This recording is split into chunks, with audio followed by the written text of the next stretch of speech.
যুদ্ধবিরতির চরম লঙ্ঘন করেছে ইহুদিবাদী ইসরায়েল। আন্তর্জাতিক নিয়ম নীতি তোয়াক্কা না করেই গাজায় আবারও শুরু করেছে দানবীয় হামলা। ইসরায়েলের যুদ্ধবাজ প্রধানমন্ত্রী বেনিয়ামিন নেতানিয়াহুর হুকুমে নতুন করে চালানো হয়েছে রক্তক্ষয়ী এ হামলা।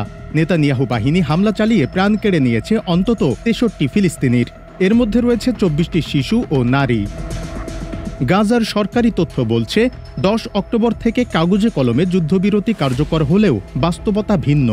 যুদ্ধবিরতির পর থেকে ১২৫ বার চুক্তি লঙ্ঘন করেছে তেল আবিব। গতরাতের আগ্রাসনের আগে ইসরায়েলি হামলায় ৯৪ ফিলিস্তিনি নিহত হয়েছেন। একই সঙ্গে ইসরায়েল মানবিক ত্রাণ বিতরণে বাধা দিচ্ছে। অপরাধ বিশ্লেষকদের মতে রক্তপিপাসু নেতানিয়াহু ইচ্ছা করেই যুদ্ধবিরতি লঙ্ঘন করছে। গাজায় নতুন করে গণহত্যার জন্য বেহুদা যুক্তি খাড়া করে সংঘাতের নতুন মঞ্চ তৈরি করতে চাইছে।